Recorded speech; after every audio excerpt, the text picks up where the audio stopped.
This is the Commercial Landscapers Podcast, hosted by Dave Anderson and Robert Klinkenbeard. This show will absolutely transform your leadership by developing all aspects of your life in business, family, personal and health. Only by fine-tuning yourself will you truly operate as a highly functioning leader.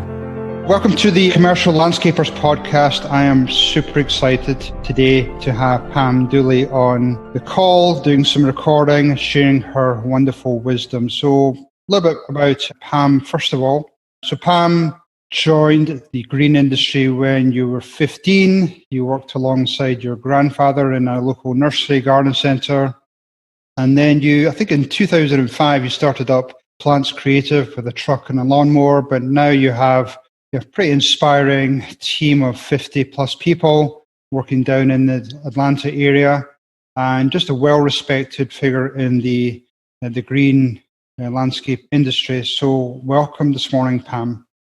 Thanks, Robert. Thank you for the opportunity to be on. This will be fun. Yeah, no, I'm excited you're on and sharing your wisdom. So I'm going to go straight into it, Pam. And, you've obviously, I think it's fair to say that, unfortunately, there's, some women coming through the industry that is typically regarded as a male-dominated industry. So I would imagine you've probably gone through, a fair bit of struggles as you've gone into this industry. So I'd love you to share some of those challenges, some of those struggles, just, to be that inspiration for other people coming through the industry.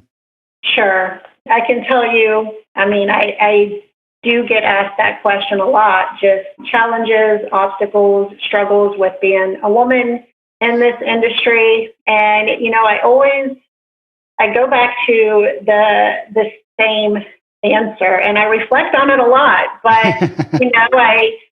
I have just always worked hard. I have always just treated people the same. And honestly, my experience in this industry is if you just treat people well, I've been treated well. And so I think, the biggest challenge, quite honestly, has been, about 10 years ago, transitioning myself out of the physical work and trying to recognize those physical limitations. But really, honestly, like obstacles and struggles for women in the industry, I would say just, there are resources.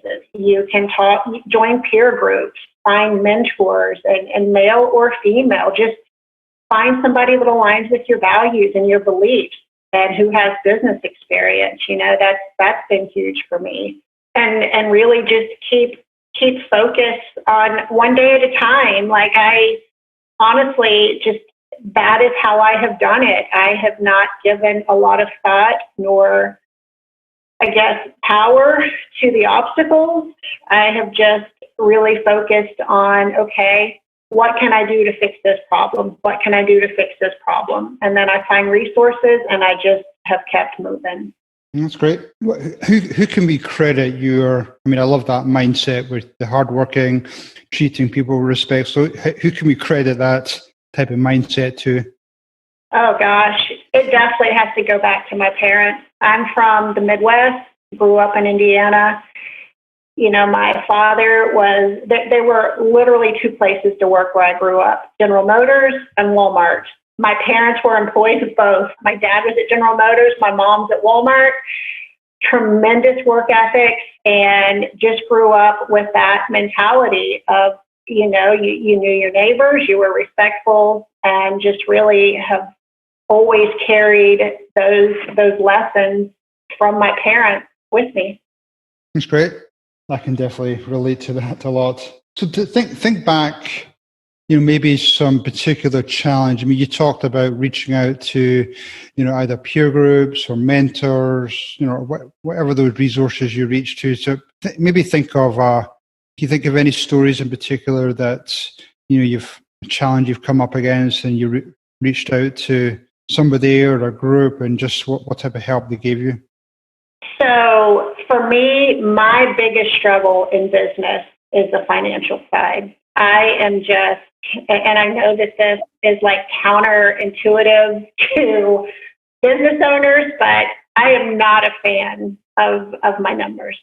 No, I could relate to that. So I have had to work really hard on that. And about 7 or 8 years ago, we built our current location, and it just hit me, okay, things are getting very serious. All of a sudden, I need to focus on my numbers and get disciplined in understanding them. And so that's when I reached out to the peer group for support. And, it's both the structure of the peer group, but it's the accountability. And the thing that really makes the peer group super powerful are the friendships and the networking that you form with the people in that group.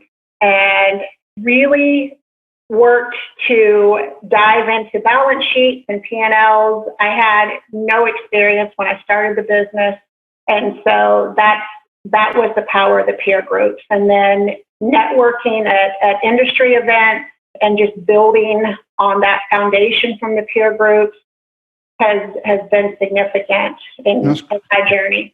That's great. Yeah, I've experienced some work with peer groups before, and you can't necessarily BS them because they're all in the industry, so they can call you out, compared to other non-industry specific peer groups. So I think, definitely peer groups was great. But what other, somebody asked me the other day about, what I thought about, fractional help or virtual help with specific subject matter experts, whether it be a fractional CFO or other type of resources to strengthen maybe just some of the weak areas, whether it be your financials or some other resources that you struggle with. Sure. I believe in that. I believe in, whether it's in-house or whether it's partnerships with what I consider freelancers or independent people who have the right skill set to move us forward. I look for that. I'm a very collaborative person. I'm very aware of what I don't know, and very aware of the importance of just identifying those main responsibilities of the business and just really seeking any kind of support that I can surround my team with. Really, it's about, I have a couple of great people on the team who are numbers people. And so my job is to just get them, aligned with our books and understand the numbers. And just that way, I know I can keep focusing on what I want to do, how I want to spend my time every day. Right. That's awesome. Now, you and I first met at a conference across in San Diego. And I think that's one of the things that really, attracted me to, what we've developed since then, just that ongoing relationship where you obviously respect the peer groups and other industry mentors, but there's obviously so many other resources out there which are non-industry, some inspirational speakers, so many resources out there that I think a lot of people are not necessarily exposed to. So talk to me about what type of benefits you get from, the Entre Leadership or Scaling Up or some of the other groups out there. Yeah. So, oh man, I'm a learner. I love to read. I love to listen to podcasts.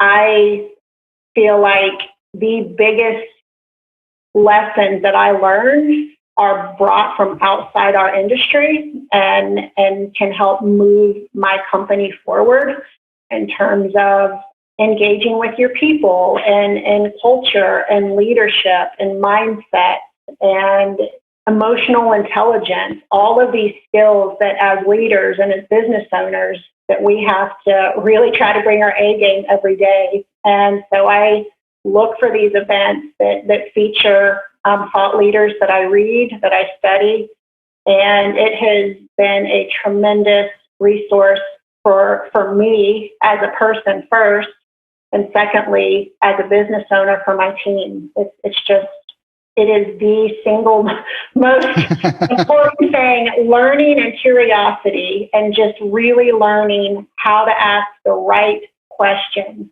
is one of the biggest pieces of advice that I could give, because it's what I struggle with. You think you know the answer, but then you learn something, and then your perspective is challenged. If you can get outside of what you believe to be true, like don't seek resources that validate your beliefs, but seek resources that challenge them. The learning in that and what you can bring to your business every day is just tremendous. Right. That's awesome. That's a great piece of advice. Can you think of any particular examples of maybe an event you've been to and you've just had that, had the light bulb moment, or maybe some 2 or 3, gold nuggets that you came away with that, again, non-industry specific, that you took back to your company and was game changing? Sure. I think you mentioned it. Entree Leadership is a huge event. And I know we met at the one in San Diego, but the year prior was in San Antonio. And that was the first event that I had gone to of that magnitude. And oh my gosh, there were so many speakers. Seth Godin was definitely tremendous. And Alan Mullally of Ford, right. Condoleezza Rice, Donald Miller. So there was a really powerful. That's a good lineup, yeah.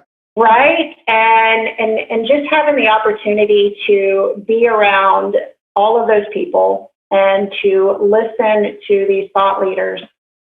And I'll tell you, like a huge insight I had after that event was just thinking about today's generation and where our world is going in terms of, bigger purpose of companies and really transitioning from this and really having it make sense to me, because I think I've always thought a little differently in terms of, a business is to make money versus a business is to build people and make people happy, and then the money will come.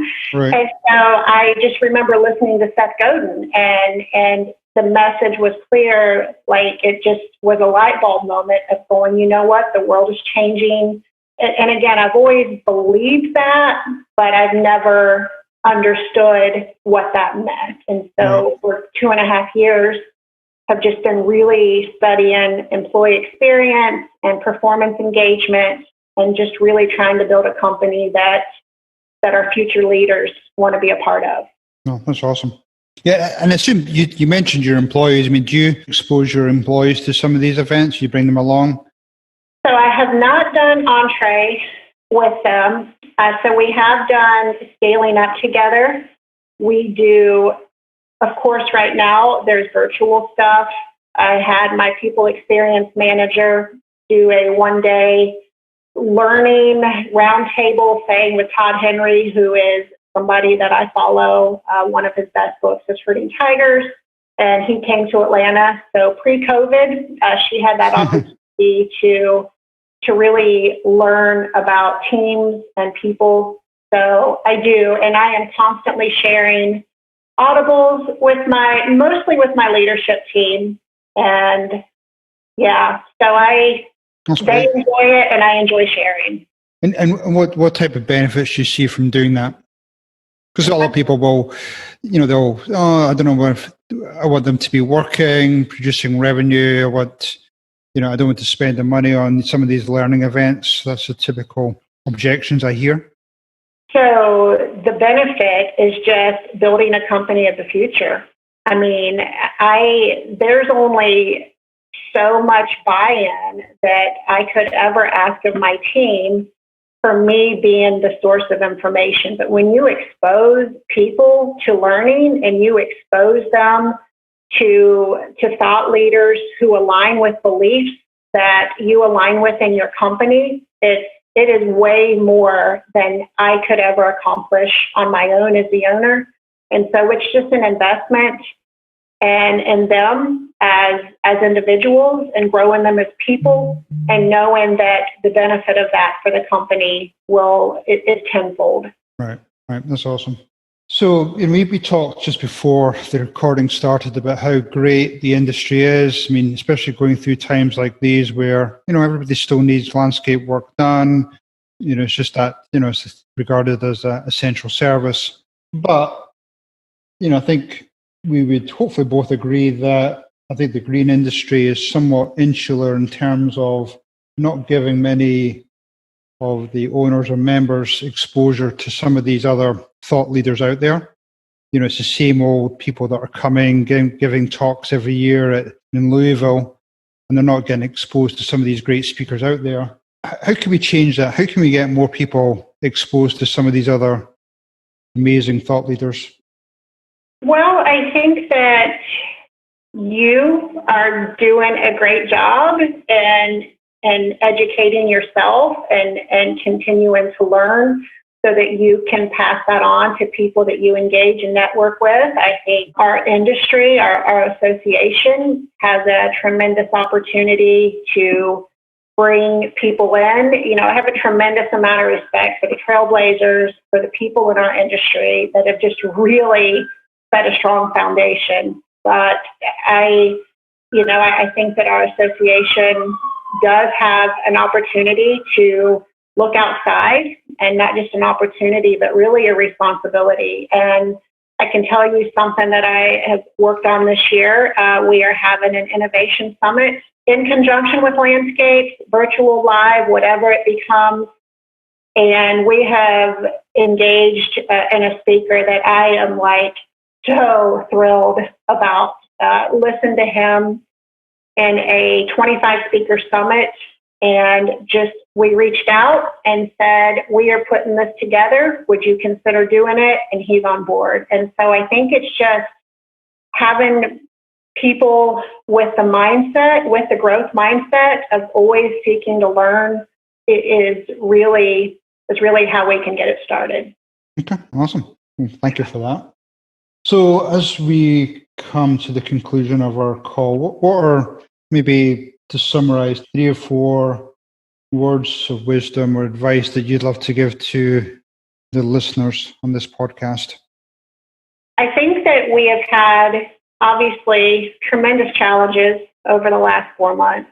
And I know that for us, most specifically for me, when you're so wired to just really sprint and to just really grow, and it became difficult to recognize, for me, to kick into survival mode, because I am always in that mode of success. And I see one side I look at it as a spectrum. One side is survival and the other side is success. And I think that, with everything that's happened this spring, we've really had to reset. And I think that one of the biggest things that hit me just about, 6 weeks ago was a call to action to my team.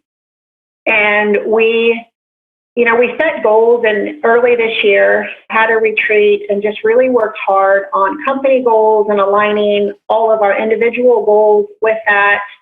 And then they just kind of, in survival mode, you're not focused on the future. You're just focused on the right now. And so it hit me, how can I really serve my team? How can I show up? How can I get them really focused?